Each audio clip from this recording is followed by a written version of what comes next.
Biosciences lagi coba hidupin lagi spesies punah, pakai kombinasi gene editing CRISPR sama cloning. Mereka udah bikin direwolf versi modern mati, meski kayak otak nyala terakhir kali dengan super terang, meski tubuh udah mati. Oke, kita kali ini mau membahas tentang cloning. Apa kamu tahu tentang cloning dan seperti apa info terbaru tentang cloning ini? Ya, cloning aku tahu banget. Dari yang klasik sampai yang lagi hot sekarang di tahun 2026 ini. Pertama, ingat Dolly, si domba? Itu tahun 1996. Pertama kali mamalia dewasa dikloning pakai teknik somatic cell nuclear transfer. Ini dia penampakannya. Dan bareng penelitinya. Sekarang, cloning udah jauh lebih maju. Yang paling rame, cloning hewan peliharaan. Orang-orang rela bayar puluhan ribu dolar buat kembaliin kucing atau anjing kesayangan. Contohnya, ada yang cloning Cocker Spaniel di Korea Selatan, atau 2 anak anjing hasil klon yang mirip banget. Tapi ya, etikanya masih debat panas. Apalagi soal kesehatan klon yang kadang bermasalah. Yang lebih wow lagi, de-extinction. Perusahaan kayak Colossal Biosciences lagi coba hidupin lagi spesies punah, pakai kombinasi gene editing CRISPR sama cloning. Mereka udah bikin direwolf versi modern, meski banyak yang bilang ini bukan direwolf asli, tapi hybrid. Lihat ini. Dan prosesnya sekarang lebih gampang. Bisa pakai sel darah aja, tanpa operasi besar. Cloning manusia masih dilarang keras di hampir semua negara, termasuk di sini. Tapi riset monyet klon di Cina dulu pernah bikin heboh. Dan sekarang, fokusnya lebih ke terapi genetik daripada bikin manusia duplikat. Intinya, cloning bukan lagi fiksi, tapi masih penuh kontroversi. Mau bahas bagian mana lagi? Hewan peliharaan, punahnya spesies, atau etika? Menurutmu yang paling menarik apa nih dari cloning? Kemudian kira-kira apakah ke depan akan mungkin manusia juga di cloning? Wah, pertanyaan seru nih. Yang paling menarik buat aku sekarang, de-extinction. Bikin spesies punah hidup lagi pakai cloning plus CRISPR. Bayangin, Colossal Biosciences lagi serius banget nih. Mereka udah punya proyek mammoth berbulu, Deerwolf, sampai moa. Bukan benar-benar mammoth asli, tapi hybrid gajah modern yang dingin tahan, dengan DNA purba dimasukin. Lihat ini, konsep lab mereka lagi kumpulin sel-sel purba. Dan mammoth rekonstruksi di museum, mirip yang lagi mereka coba. Mereka bilang ini bisa bantu ekosistem. Misalnya, mammoth bantu tundra jadi lebih hijau lagi. Tapi ya, banyak yang protes. Ini bukan de-extinction beneran, cuma Frankenstein modern. Nah, soal manusia, secara teknis udah bisa. Dari cloning embrio manusia buat stem cell, kayak tahun 2013, sampai monyet berhasil di-cloning di China. Tapi reproduktif cloning manusia masih dilarang keras. Etikanya gila. Si klon punya identitas sendiri, haknya gimana? Risiko cacat lahir tinggi. Plus orang takut jadi cadangan organ atau hilangnya keunikan manusia. Di 2026 ini, regulasi makin ketat. EAS, Eropa, bahkan Indonesia, larang total. Mungkin dalam 50 tahun, mungkin kalau teknologi aman dan orang ganti pikiran. Tapi sekarang, lebih ke fiksi ilmiah daripada realitas. Kamu lebih penasaran yang mana? Mammoth hidup lagi, atau kenapa manusia nggak boleh di-cloning?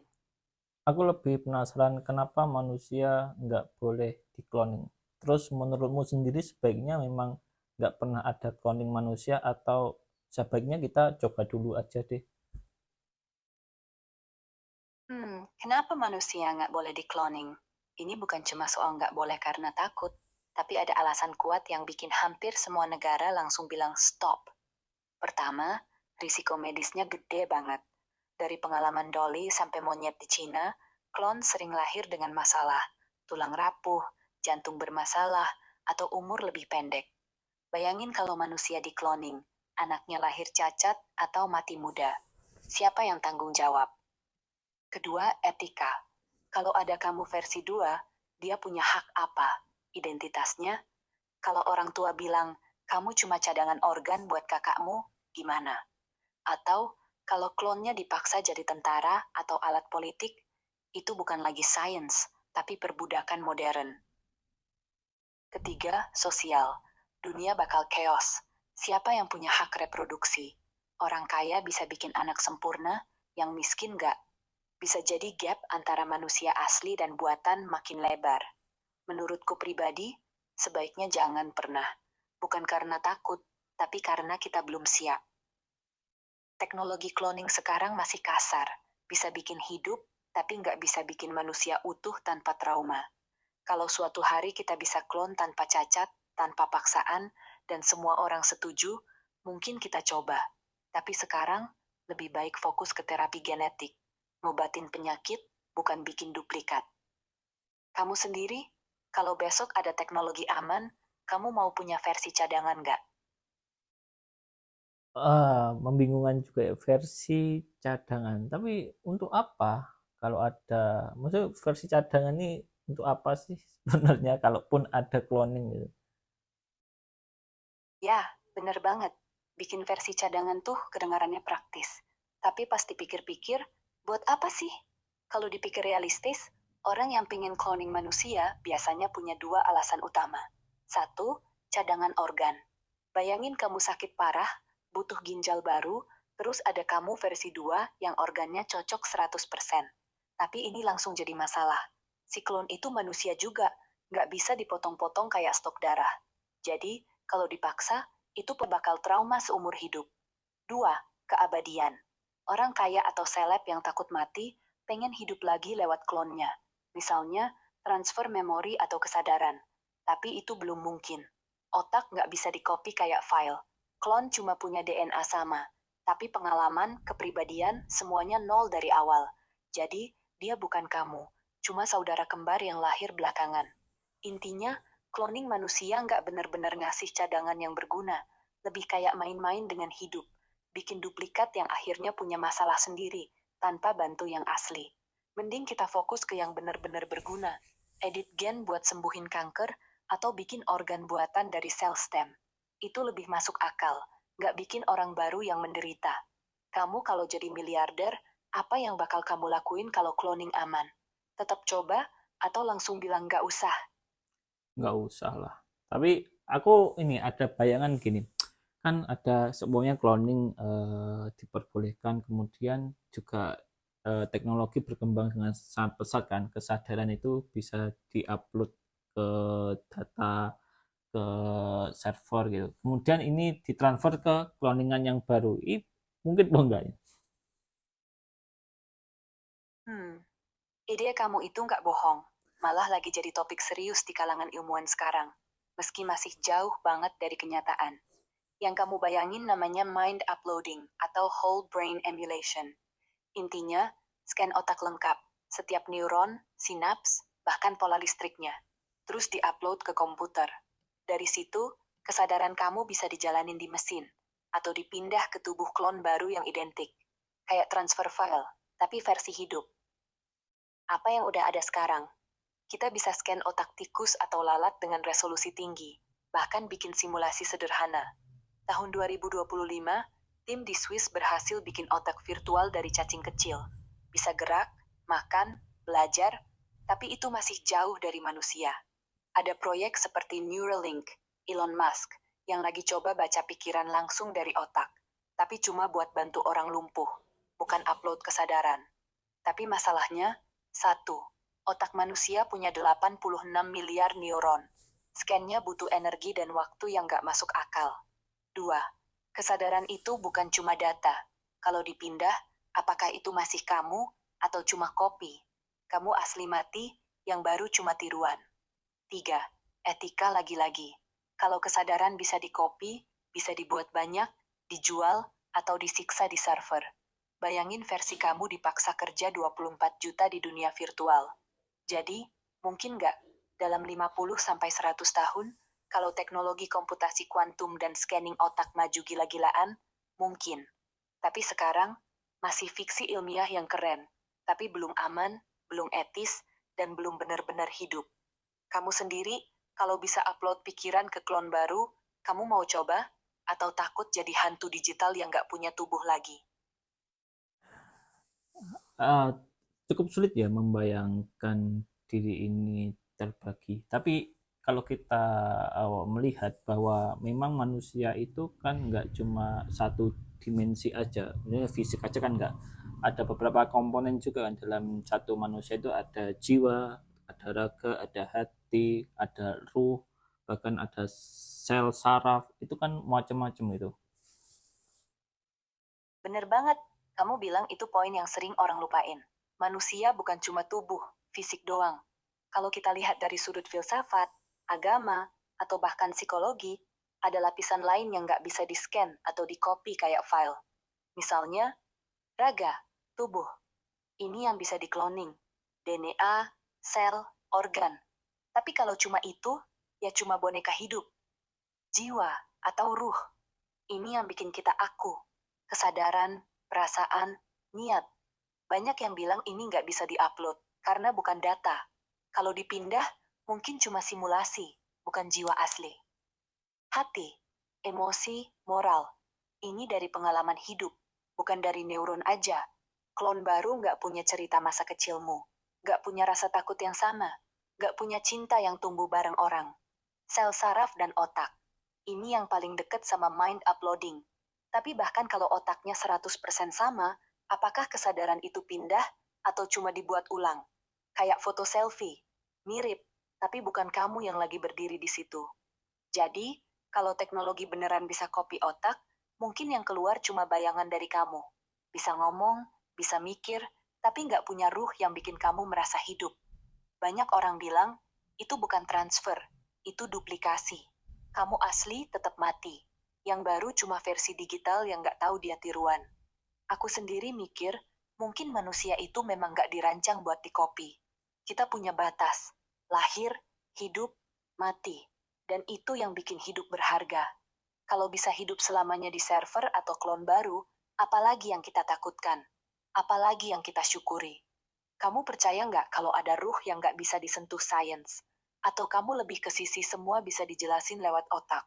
Aku nggak percaya bahwa sains bisa menyentuh ruh ya. Memang kita itu menurutku memang ada hal-hal yang tidak bisa dijelaskan otak, dan itu memang fakta kan. Ya, aku setuju sama kamu. Banyak hal yang nggak bisa disentuh sains. Dan itu bukan kelemahan sains, tapi batasnya. Ruh, atau apapun namanya, itu kayak angin. Kita tahu ada, kita rasain efeknya, ketenangan pas doa, rasa bersalah tiba-tiba, atau cinta yang nggak masuk akal. Tapi nggak bisa diukur, di-scan, atau di-upload. Sains bisa bilang, ini sinyal otak, ini hormon. Tapi kenapa sinyal itu bikin kamu nangis pas denger lagu lama? Kenapa tiba-tiba kamu tahu sesuatu tanpa alasan? Itu nggak cuma kimia, ada yang lebih dalam. Fakta yang sering orang abaikan.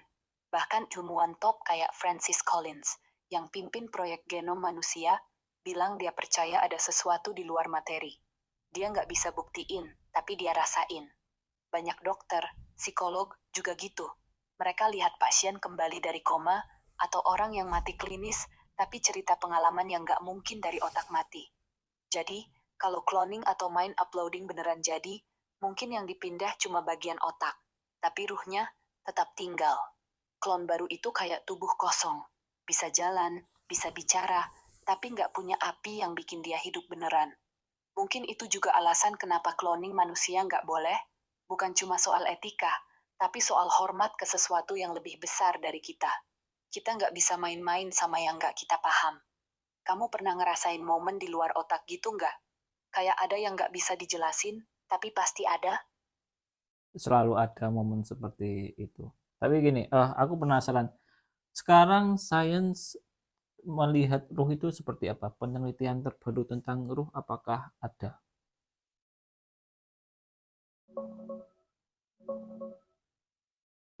Penasaran ya soal ruh dari sisi sains? Ya, sains emang nggak bisa sentuh ruh secara langsung. Itu udah jelas dari awal. Tapi, penelitian terbaru, khususnya tahun 2025 sampai sekarang, lebih ke arah apa yang terjadi di otak pas mati, dan apakah itu nunjukin sesuatu yang di luar tubuh? Yang lagi rame, studi Dr. Stuart Hameroff. Dia ahli anestesi dan quantum consciousness. Dia monitor 7 pasien pas meninggal, dan nemu lonjakan aktivitas gamma, gelombang otak buat pikiran sadar, sampai 90 detik setelah jantung berhenti. Gak ada tekanan darah, gak ada detak jantung, tapi otak masih nyala gila-gilaan.